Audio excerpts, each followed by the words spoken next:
मर्दों में prostate cancer ये बहुत ही इम्पोर्टेंट टॉपिक है। और अगर मैं आपसे कहूं कि मर्दों में प्रोस्टेट कैंसर का शिकार हो जाना खुदा न खास्ता ये सिर्फ किस्मत की बात नहीं है, बल्कि इसके पीछे आपकी बहुत सारी ऐसी गलतियां हैं। अगर आप वक्त पे जिनको काबू पा लेते तो शायद आप इसका शिकार ना होते। ये बहुत इंपॉर्टेंट चीज़ है क्योंकि ज़्यादातर मर्द जो प्रोस्टेट कैंसर का शिकार होते हैं इसके पीछे सबसे बड़ा ब्लंडर ये होता है कि अलामतों को नज़रअंदाज करना, तशखीस में देर करना और इलाज उतना ही डिले होता चला जाता है जिसके बाद बहुत देर हो चुकी होती है। सो इस वीडियो को एंड तक जरूर देखिएगा क्योंकि इसमें हम मर्दों के प्रोस्टेट कैंसर को लेके तमाम पहलुओं पे बात करेंगे। सबसे पहले आपको समझने की जरूरत है कि मर्दों में प्रोस्टेट होता क्या है। प्रोस्टेट एक छोटा सा गदूद है जो कि मसाने के नीचे वाक़या होता है और ये बेसिकली जो आपकी पेशाब की नाली है उसकी दोनों साइड्स पे ये गदूद होता है और इसके तकरीबन बीच में से पेशाब की नाली गुजरती है। अब होता यह है कि ये मर्दों में बेसिकली प्रोस्टेट का जो रोल है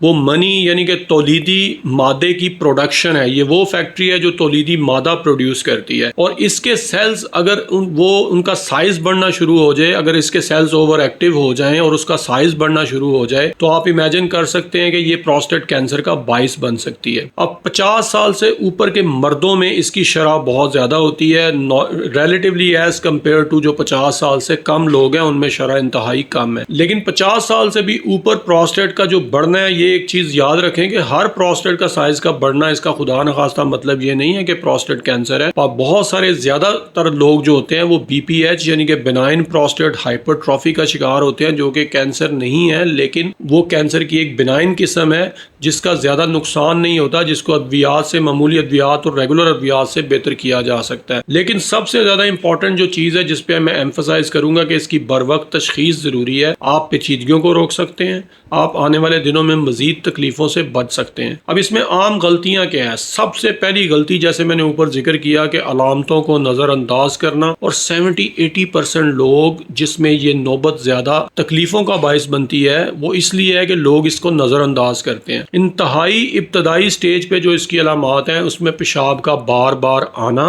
और थोड़ा थोड़ा आना। लोगों को महसूस होता है कि हर थोड़ी देर के बाद पेशाब आता है, आपका मसाना पूरी तरह खाली नहीं हो पाता और रुक रुक के आता है। जब आप पेशाब करते हैं तो आपको जोर लगाना पड़ता है और खास तौर पे जो आपकी पेशाब जब आप करते हैं तो एक धार होती है जिसको यूरिनरी स्ट्रीम कहते हैं कि वो कमजोर हो जाती है। अगर आपकी यूरिन स्ट्रीम कमजोर हो जाए, वो धार बार बार टूटे और बारीक हो जाए तो इस अलामत को कभी भी नजरअंदाज नहीं करना चाहिए। याद रखें कि प्रोस्टेट का साइज बढ़ना ही जैसे मैंने ऊपर बताया वो कैंसर का बायस नहीं है, लेकिन इसकी तशखीस जरूरी है। गलती नंबर 2 ये है कि लोग स्क्रीनिंग से गुरेज करते हैं कि इस अलामत के साथ डॉक्टर के पास उस वक्त जाते हैं जब अलामत बिल्कुल ही बिगड़ जाए, जब आपके पेशाब में इतनी कमी वाक़या हो जाए कि आपको बहुत ज़्यादा तकलीफ होना शुरू हो जाए, इवन के लोगों का पेशाब बंद भी हो जाता है, यूरिनरी रिटेंशन हो जाती है, उसके बाद लोग डॉक्टर के पास जाते हैं। तो शुरू में इस अलामत को ज़्यादातर लोग जो है बिल्कुल इग्नोर करते हैं और वक्त के साथ साथ ये रुकावट बढ़ती चली जाती है। गलती नंबर 3 जो है इसमें गैर सेहतमंद ग़ज़ा।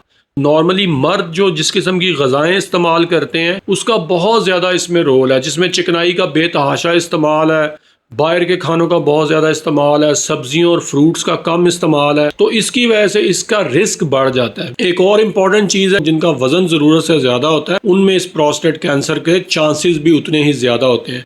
सिगरेट नोशी एक ऐसी चीज़ है कि जो इसके रिस्क को मजीद बढ़ाती है और रिसर्च के मुताबिक स्मोकिंग जो है, जो लोग स्मोकर्स हैं उनमें इसकी शरह एज कम्पेयर टू ज़्यादा है उन लोगों के जो कि स्मोकर नहीं है। एक इम्पॉर्टेंट क्वेश्चन है कि क्या इससे मुकम्मल बचाव मुमकिन है, तो इसका बड़ा सीधा सा जवाब है कि इससे मुकम्मल बचाव तो मुमकिन नहीं है इन सेंस के हम इसको रोक सकें, लेकिन अगर आप इसकी बर वक्त तशखीस करवाएं और अलामात को नज़रअंदाज ना करें और आपका लाइफ स्टाइल अच्छा है तो इसका रिस्क कम हो जाता है। इवन के अगर आप में इब्तदाई अलामात आती हैं और उसको आप बर वक्त ट्रीट करवाते हैं तो आप इसकी पेचीदगियों से बर वक्त बच सकते हैं। कौन कौन से इंपॉर्टेंट टेस्ट हैं अगर आप में इब्तदाई अलामात आती हैं, तो इसमें बेसिकली जो सबसे इम्पोर्टेंट टेस्ट होता है वो एब्डोमिनल अल्ट्रासाउंड होता है, जिसके जरिए आपके प्रोस्टेट का डॉक्टर साइज मेजर करता है और वो देखता है कि क्या साइज बढ़ना शुरू तो नहीं हो गया।